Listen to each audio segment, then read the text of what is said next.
ఈ మధ్య కాలంలో చూసుకుంటే కరోనా తర్వాత ఎక్కువ మొత్తంలో కూడా ఓటీటీలోనే సినిమాలు విడుదల వస్తున్నాయి. అయితే ఇందులో మరి ముఖ్యంగా భాషతో సంబంధం లేకుండా తెలుగు, తమిళ్ అన్ని భాషలకు సంబంధించిన సినిమాలు కూడా ఓటీటీ ప్లాట్ఫామ్లోనే ఎక్కువగా విడుదలవుతున్నాయి. అయితే మరి మన సినిమాలు కూడా ఇంకా ఓటీటీకే అంకితం అంటారా? ఒకవేళ ఓటీటీలో విడుదల చేసినా కూడా వాళ్ళు దానికి తగిన రెమ్యునరేషన్ ఇస్తున్నారంటారా?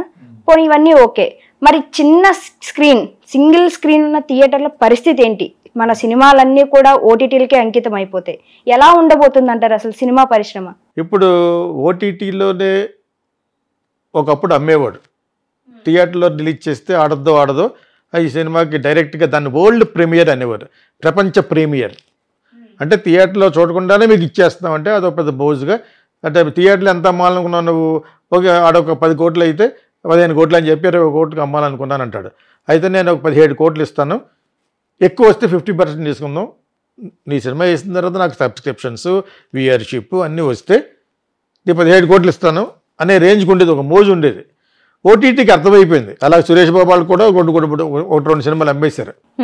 ఇది వెంకటేష్ సినిమాయే, ఇది మనకు అమ్మేశారు. తెలుగు కోవిడ్ టైంలో అమ్మేశారు. ఈ థియేటర్లోకి వెళ్తే డమాలం అనే సినిమా అని వాళ్ళ తర్వాత అర్థమైంది. వాళ్ళు తెలివి మీరిపోయి ప్రొడ్యూసర్లు అందరిని ఏమంటారంటే, పాన్ ఇండియా సినిమా అయితే ఎలాగ రిలీజ్ అవుద్ది, దాంతో కాంట్రాక్ట్ పట్టి ఉన్నారు. తర్వాత హిట్ అయితే ఈ రేటు, హిట్ కాకపోతే ఈ రేటు అని పెట్టేసుకుంటారు ముందే. అందరూ సేఫ్ గేమ్ ఆడుతున్నారు ఇప్పుడు. పెద్ద పెద్ద వాళ్ళు ఎవరు, అమెజాను, నెట్ఫ్లిక్స్, ఇవన్నీ. వాటిల్లో చిన్నది లోకల్గా ఉండేది ఆహా, మై హోమ్ వరల్డ్ దాన్ని అల్లు అరవింద్ కలిసి రన్ చేసేది ఆహా అనేది పెట్టారు, ఓన్లీ ఫర్ తెలుగు ఫిలిమ్స్కి అది పెట్టారు. మిగతా అన్నీ పెద్ద జైంట్లు, పెద్ద పెద్ద జీ5 ఏదో పెద్ద పెద్దవి అనమాట, సోనీ, తర్వాత వాల్ట్ డిస్నీ వాళ్ళది, ఇవన్నీ కూడా పెద్ద పెద్దవి అనమాట. సో వీళ్ళకి అమ్మాలంటే ఏంటి, వాళ్ళకి అర్థమైపోయింది. ఇది ఏదో విధంగా మనకి ఓటీటీకి వరల్డ్ ప్రీమియర్ అని ఇచ్చేస్తున్నారు. థియేటర్లోకి రిలీజ్ అయినాక 2 రోజులు కూడా ఆడే దీనికి ఇది లేదు. థియేటర్లో రిలీజ్ చేయండి, అక్కడ హిట్ అయితే మీరు మమ్మల్ని ఎంత అడుగుతున్నారు, 10 కోట్లు అడుగుతారు, 15 కోట్లు ఇస్తాం, అక్కడ హిట్ అవనే అని చెప్తున్నారు. అడకత్తిలో పెట్టారనమాట. పెడితే అక్కడ రిలీజ్ అయితే డెఫినెట్గా పోతుంది. 10 సినిమాల్లో ఒక 2 ఆడతాయి, 8 అవుట్ పెద్ద సినిమాలు కూడా. అందుకనే ఒక్కొక్కటి ఈ రాజమౌళి వాళ్ళు డిలే చేసి 4-5 సంవత్సరాలు 5 సంవత్సరాలు, నాకైతే ఇష్టం ఉంటుంది అది. సో తీస్తారన్నమాట. 5 సంవత్సరాలకు ఒక సినిమా అంటే ఒక గేజ్ చేస్తాడు ఆ హీరో, అయినా కూడా రెమ్యునరేషన్ ఇస్తారు. కాబట్టి ఆ విధంగా వీళ్ళు 100 కోట్లు ఖర్చు పెట్టి 200 కోట్లని, 200 కోట్లు ఖర్చు పెట్టి 858 కోట్లు ఖర్చు పెట్టామని కలికిలేక 600 కోట్లు ఖర్చు పెట్టారట. ఎన్ని అబద్ధాలని చెప్పాను నేను. ఓకే, బిజినెస్ చేసుకోవడం కోసం ఎన్నైనా చెప్పొచ్చు. ఓకే, వాట్ ఎవర్ ఇట్స్, మీ సినిమాకి బిజినెస్ అవ్వాలి. ఓకే, నేను కమలాజ్ కూడా అన్నాడు, 200 కోట్లు అన్నారు, 300 కోట్లు, 400 కోట్లు, 500 కోట్లు, 600 అంటే 1000 అంటున్నారు అని అన్నాడు ఒక ఇంటర్వ్యూలో కల్కి గురించి. సో ఇవి అందరికీ తెలిసిన నిజాలు, అంతేగాని బ్యాడ్ ఏం మాట్లాడలేదు. అతని సినిమా పోయింది కాబట్టి, ఇండియన్ పోయింది కదా, భారతీయుడు పోయింది కదా, అందుకైతే పరుషంగా మాట్లాడితే బాగోదని, లేకపోతే అలాగే ఫ్రాంక్గా మాట్లాడే మనిషి అతని సినిమా అని అలాగే మాట్లాడతాడు, అర్థమైందా? సో అలా కృష్ణ గారు మాట్లాడేవారు ఒకప్పుడు, ఆయన సినిమా ఆయన గారు పోయిందట కదా అంటాడు అనేవాడు. ఏంటి 30-40 ఏళ్ళ క్రితమే ఆయన ఒక్కడలా మాట్లాడేవాడు. ఆ విధంగానే ప్రొడ్యూసర్ దెబ్బ అయిపోతే లాస్ట్ టైం 1 లక్ష రూపాయలు కట్టలేనంటే సర్లే నెక్స్ట్ చూసుకుందాం అనేవాడు. సోమన్ బాబు అలా కాదు, మొత్తం వాడు కక్కు, అప్పుడే డబ్బింగ్ వస్తాను అనేవాడు, అర్థమైందా? రామానాయుడు లాంటి ప్రొడ్యూసర్ని అలాగ అనేవాడు ఆయన. చిన్న వాళ్ళు అన్నాడంటే అర్థం ఉంది. రామానాయుడు ఎన్నో సక్సెస్ఫుల్ సినిమా తెచ్చాడు, సోమన్ బాబు తోటి, నాగేశ్వరరావు గారి చేతన. అంచేత ఆయన అందుకని ఆయనకు అన్నీ తెలుసు, ఆచితూచి సినిమాలు తీసేవాడు నాయుడు గారు, అర్థమైంది ఒకటి. ప్రతిదానికి ఒక చరిత్ర ఉంటుంది, వాళ్ళు పైకి ఎందుకు వచ్చారంటే వాళ్ళకి ఆ ఫౌండేషన్ ఉంటుంది. సో ఆ విధంగా ఇప్పుడు ఓటీటీ వాళ్ళు ప్లాట్ఫామ్లో మేనేజ్ చేసే వాళ్ళు మనోళ్ళే, హైదరాబాద్కి, బాంబేకి, ఢిల్లీకి, డిఫరెంట్ మొత్తం ఆల్ ఇండియా మెయింటైన్ చేసే వాళ్ళకి ఇండియాకి ఒకడు ఉంటాడు అఫీషియల్స్. మరి మొత్తం అంతా కలిసి అమెరికా నుంచి మేనేజ్ చేయరు కదా నెట్ఫ్లిక్స్ని. నెట్ఫ్లిక్స్ తెలుగు ఎందుకుంటాం మానేశారు, వాళ్ళ పేర్లు ఎందుకునండి, ఇక్కడ 2-3 మోసం చేశారు నెట్ఫ్లిక్స్ని. సో అంచేత వాళ్ళు తెలుగు సినిమాలు కొంటాం మానేసి మలయాళం, తమిళ్ కొంటున్నారు. సో వాళ్ళు వాళ్ళ దారికి రావాలి, ఎప్పుడో వస్తారు మెల్లిగాను. ఈలోగా అమెజాన్ ఆక్రమించేసింది. అమెజాన్ ఏంటి అంతగా బట్టలు అవన్నీ అమ్ముకునేది కదా, అది ఇప్పుడు సినిమాలకు వచ్చేసారు. సినిమా ఈ ప్లాట్ఫామ్లో చాలా ఉంది అని చెప్పేసి పబ్లిసిటీ కూడా బాగా పనిచేసి క్లయింటీలు బాగా వస్తారని చెప్పేసి అమెజాన్ ఇందులోకి వచ్చింది, ఓటీటీలోకి వచ్చింది. వచ్చి నెట్ఫ్లిక్స్కి సమానంగా పోటీ ఇచ్చేస్తుంది. ఇప్పుడు అర్థమైనప్పుడు Amazon is one of the top, Netflix top, అలా అనమాట. జీ వాళ్ళకి ఆల్రెడీ ఒక 20 ఛానల్స్ ఉన్నాయి, 18 ఛానల్స్ అన్నీ ఉన్నాయి. జీ ఇది కూడా పెట్టారు, ఓటీటీ కూడా, అది కూడా సక్సెస్ఫుల్గా ఉందన్నమాట. సో ఇప్పుడు ఏంటంటే నువ్వు అడిగిన ప్రశ్నకి వాళ్ళు డబ్బులు ఇస్తారంటే ఇవ్వట్లేదు. ఒక మోస్తరు సినిమాలకి అయితే ఖాళీ లేదంటున్నారు, అంటే వాళ్ళకి ప్లేస్ ఉండాలి ప్లాట్ఫామ్ మీద. అవన్నీ వచ్చి అలా పోతూ ఉంటే నెల్లాళ్ళు తీసేస్తామని చెప్తారు. నెల్లాళ్ళు వీళ్ళ వలన సబ్స్క్రిప్షన్ రాక వ్యూయర్షిప్ రాకపోతే కట్, అదో డెసిషన్ తీసుకుంటున్నారు. ఇంకోటి వచ్చి కొంచెం ఒక 20-30 కోట్లు 40 కోట్ల సినిమాలు కూడా రిలీజ్ చేస్తున్నారు. లేటెస్ట్ షేర్ అంటున్నారు అనమాట. అది కనుక డబ్బులు ఎవరు కానీ మరి తీసాము నో, చాలా స్ట్రిక్ట్ చేశారు. ఈ మధ్యన పెద్ద పెద్ద సినిమాలు కూడా అవి అనుకున్నట్టుగానే డమాలం ఉన్నాయి. నాగబాబు కొడుకు సినిమా రిలీజ్ చేశారు, అది అక్కడ కూడా ఎవరు చూడలేదు. అదేదో ఉంటుంది మిలిటరీ బ్యాక్గ్రౌండ్ మీద తీశారు. ఓకే, సో అలాగా వీళ్ళకి అనుభవం మీద ఈ ప్లాట్ఫామ్స్ అన్నీ కూడా డబ్బులు ఇవ్వట్లేదు ఇప్పుడు సరిగ్గా. వస్తే ఇస్తూ ఉన్నారు, తప్పేంటి? ఆ ప్లాట్ఫామ్లో పెడితే మాకు ఇంత సబ్స్క్రిప్షన్ ఇంత వ్యూవర్షిప్ కలిసి ఒక 50 కోట్లు వచ్చింది అనుకో, then they will give you some 20 crores. అలా వస్తూనే ఉంటుంది. అప్పుడు కూడా వీళ్ళు అవుట్రేట్ చేసుకోవచ్చు, బాగానే వస్తుంది కాబట్టి మీరు 20 అడిగారు కదా 18 ఫినిష్ అంటారు అన్నమాట. ముద్దు వచ్చినప్పుడు సంఖ్యలేదని అది రాదు. సినిమా ఫీల్డ్ ఎప్పుడు అంతే, ఆలస్యం అమృతం విషయం అనమాట. థియేటర్లు సంగతి అడిగావు నెక్స్ట్, ఇలా చేస్తే థియేటర్లు ఏంటని. థియేటర్లు ఏంటో కాంప్లెక్స్ కింద మార్చుకోవడం, హోటల్ పెట్టుకోవడం తప్పితే వాళ్ళ జింగిల్ థియేటర్కి ఏముంటుంది, ప్లేస్ ఉండదు. మల్టీప్లెక్స్ కొట్టి అంత ప్లేస్ ఉండదు.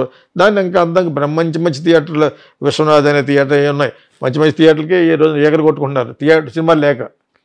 ఆ సినిమాలు ఓటీటీకి వచ్చేస్తున్నాయి, అక్కడ రిలీజ్ చేసుకోవచ్చు. రిలీజ్ చేసుకుంటే ఓటీటీ వాళ్ళు ఎవరు రిలీజ్ చేసుకుని హిట్ అయితే కొంటారు, లేకపోతే వదిలేస్తారు. నీకు అర్థమైనప్పుడు దానికి బదులు క్లాసిక్స్ ఉన్నాయి, పాత సినిమాలు, అవి కొంటున్నారు వాళ్ళు. కొంటాము అడ్వాన్స్ ఓటీటీ వాళ్ళు. చాలా క్లాసిక్స్ ఉంటాయి కదా, శంకరాభరణం లాంటి సినిమాలు, అటువంటి ఇంకా చంద్రబాబు ఇంకా మంచి సినిమాలు ఉంటాయి కదా, హిట్ అయిన సినిమాలు ఇంకా బయట ఉంటాయి కొంతమంది రైట్స్, అవి కొంటున్నారు. కొంటే పెట్టుకోమంటున్నారు అంతే, అది కూడా వ్యూయర్షిప్పే. ఓటీటీకి డబ్బులు చేతికి ఇవ్వట్లేదు ఇంకా నేను విన్నది. అది చాలా పెద్ద పాన్ ఇండియా సినిమా అయినా కూడా రిలీజ్ చేయండి, హిట్ అయితే మీరు అనుకున్న దానికంటే 50 కోట్లు అడిగారు పెద్ద పాన్ ఇండియా సినిమాకి, 57 60 ఇస్తాం, సినిమా హిట్ అవనే అంటున్నారు. అక్కడ డమాల మంది అనుకో కొనరు ఇంకా. మిగతా వాళ్ళ ఊరిని రిలీజ్ చేసి వచ్చిన దాంట్లో 50% 60-40 ఆ లెవెల్కి వచ్చేసింది అనమాట. ఇప్పుడు జరుగుతుంది అది. చాలా మంది డిసప్పాయింట్ అయినా కూడా ఏం చేస్తాడు, సినిమాని రిలీజ్ చేయాలనుకున్నప్పుడు రిలీజ్ చేయలేకపోతే ఆలస్యం అమృతం విశ్వరాగం ఇంకెవడకు ఉండదు. ఓటీటీ కూడా విస్మరించిందంటే ఇంకంతే ఫినిష్. సో ఈ పరిస్థితుల్లో సింగిల్ థియేటర్ గురించి ఆలోచించే శక్తి ఎవరికి? నీ సింగిల్ థియేటర్ నీది, నీ ఆస్తిని ఏదో వేసుకోవాలి. దాని గురించి కాపాడేయడానికి రేవంత్ రెడ్డి ఏం చేయలేడు, ఎవరో మన దుర్గేష్ ఏం చేయలేడు. దుర్గేష్ సినిమాటోగ్రఫీ మినిస్టర్ కాబట్టి డిస్ట్రిబ్యూటర్ ఎవడో ఏం చేయలేడు. ఎక్కడ తెలుగు తమిళ మలయాళం ఎక్కడ కూడా సింగిల్ థియేటర్లో వాళ్ళందరూ వాళ్ళు చూసుకోవడమే. ఏదైనా యూ చేంజ్ ఇట్ అది మల్టీప్లెక్స్ కల్చర్ ఉంది. ఇంకా ఒక ఫ్యామిలీ అయితే అయింది, ఒక 2000 అయినా కూడా ఒక 2 పిల్లల్ని తీసుకెళ్ళి మల్టీప్లెక్స్కి వెళ్తాడు. అటు సినిమాకి వెళ్ళిపోయినా కూడా ఫుడ్ కోర్ట్కి వెళ్ళి వచ్చేస్తాడు.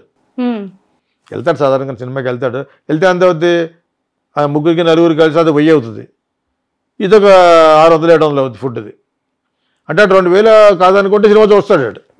కానీ అది ఇంకా ఉందో కల్చరు, చిన్నపిల్లల కోసం వాళ్ళకి ఎంటర్టైన్ చేయడం కోసం మల్టీప్లెక్స్ కట్టగలిగారు. మల్టీప్లెక్స్ కట్టగలడానికి అక్కడ కార్పొరేషన్ కానీ మున్సిపాలిటీ కానీ పర్మిషన్ ఇవ్వాలి, అంత ప్లేస్ ఉండాలి, కార్ పార్కింగ్ ఉండాలి, కింద పార్కింగ్ పైన పార్కింగ్ ఆ పైన పార్కింగ్ అనేది అంత ప్లేస్ ఉండాలి.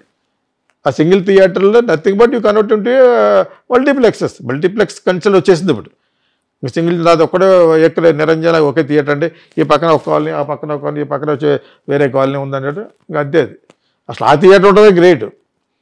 అంత ఇల్లు వచ్చేసిన తర్వాత అంత రద్దీ ప్లేస్లో film exhibition should not be there. ఆ రోజు వచ్చేసి బికాజ్ క్రైమ్ అంతా పెరిగిపోతూ ఉంటుంది. సో సింగిల్ థియేటర్ల యొక్క పరిస్థితి ఏంటంటే వాళ్ళే చూసుకోవాలి. ఎవడే ఏం చేయాలి, గవర్నమెంట్ చేస్తుంది. పాపం సింగిల్ థియేటర్ అండి ఒకటే ఉన్నాడు, అక్కడ మన 10 కోట్లు ఇస్తూ ఉంటుంది గవర్నమెంట్, ఇవ్వాల్సినోడికి ఇవ్వదు అది గవర్నమెంట్. సో ఈ పరిస్థితుల్లో ఓటీటీయే గతి అనుకున్న వాళ్ళు వెళ్తారు. ఆ సినిమాకు ఒక రేంజ్ ఎక్స్పెక్టేషన్ ఉంటేనే వాళ్ళు తీసుకుంటారు. అది కూడా మేబీ లిటిల్ అడ్వాన్స్ ఇవ్వచ్చు. చాలా మంచి సినిమా అయితేనే, ఇంత మంచి సినిమా అయితే రిలీజ్ చేయొచ్చు కదా అంటాడు. రిలీజ్ చేస్తే వాళ్ళకి రిలీజ్ చేసేవాళ్ళు లేరు. అక్కడ చేస్తే బాగా పెద్ద సినిమా చేస్తారు, లేకపోతే ఇప్పుడు పాన్ ఇండియా సినిమాలు ఒక్కోటి 4 సంవత్సరాలు తీయడానికి సంవత్సరం అయినా కూడా 4 సంవత్సరాలు అయిన సినిమానే పాన్ ఇండియా అన్నారు ప్రజలు. ఆ స్టేజ్కి వచ్చారు. చాలా దరిద్రం అది. Pan India cinema can be made with in 8-9 months. Subject should be pan India. Subject pan India అందరికీ లైక్ చేసేది ఉండాలి. కానీ నువ్వు ఊరికనే 4-5 సంవత్సరాలు 5 సంవత్సరాలు తీసుకుంటే మీనింగ్లెస్ కలికి లాంటి సినిమాలు తీసి హిట్ చేశారు. ఎందుకంటే ఇంత కష్టపడి చేశారు కాబట్టి బాగుంది, అడిగి బాగుపోయినా కూడా బాగానే ఉంది అంటాడనమాట. వాటికి నచ్చపోయినా నా పక్కన ఒక అమ్మాయి కూడా నవ్వట్లేదు సినిమాలో. నేను ఈ రోజు కూడా జత్ సినిమా ఎందుకంటానంటే మోస్ట్ మీనింగ్లెస్ సినిమా అది. 2028-98లో ఎలా ఉంటుంది ఎక్కడ చూపించలేదే. అది కాదు అది. What you have created, what you have imagined is wrong. Same నెట్ఫ్లిక్స్లో ఉన్నాయి 2050 తర్వాత ఉండే సిటీస్, బ్యూటిఫుల్ స్కై కార్స్ ఆటలతోటి. అవి ఎక్కడ చూపించలేదు, అవి క్రియేట్ చేయలేకపోయారు. మొత్తం అంటే ఎడారే మ్యాడ్ మ్యాక్స్. అది కలికి nothing but Mad Max. Mad Max 1 and Mad Max 2. అతను అంతే. ప్రశాంత్ నీల్ కూడా ఈ 2 సినిమాలు కాబడతాడు. Mad Max 1, Mad Max 2, KGF 1, KGF 2 అంటే 2 అవే. సలార్ యాక్చువల్గా ఇవి చూసిన తర్వాత అది నాకు బాగా నచ్చింది. వెల్ టేకెన్ ఫిల్మ్ అది. Very well taken film. మీనింగ్లెస్గా ఉంది అది కూడా. మీనింగ్లెస్ అంటే సబ్జెక్ట్ ఏం లేదు. అది ఎప్పుడు జరుగుతుందా, మనం జరుగుతుందా, రేపు జరుగుతుందా, ఏంటిది సవటిస్తారా. ఆ సిటీని బాగా కూడా ఎస్టాబ్లిష్ చేయలేకపోయాడు. But film was well taken, well textured అంటారు దాన్ని, well woven. Very well taken film అది. ప్రభాస్ని బాగా వాడుకున్నారు. వీడు ఇందులో బేవర్స్ కలికిలో బేవర్స్ వాడితే రెంట్ కట్టలేదు అంటాడు. ఏంటిది సినిమా అది. సో ఇప్పుడు ఈ సింగిల్ థియేటర్ల గురించి మాట్లాడు అది ఎందుకు చెప్పామంటే అయినా 5-6 సంవత్సరాలు తీశారంట. 600 కోట్లంట, 700 కోట్లంట. వంగే కాదు. అలా పిక్చర్ ఇస్తేనే జనాలు చూస్తారు. జనాలు ఎంతగా అయిపోయారంటే డబ్బులు ఖర్చు పెట్టి తీసారు అనే దానికి. 1 సంవత్సరం తీస్తే ఏం ఖర్చు పెట్టి ఉంటాం 1 సంవత్సరంలోనే అంటారు మనలో. 5 సంవత్సరాలు తీశారు. మరి ఇండియానే 5 సంవత్సరాలు తీశారు డబ్బులు లేక. అది బయట తెలిసిపోయింది. ఇతర మార్కెట్ లేక 5 సంవత్సరాలు తీశారు. డమాల మంది అది. సో ఆ ఇమేజ్ పెంచుకోవడం కోసం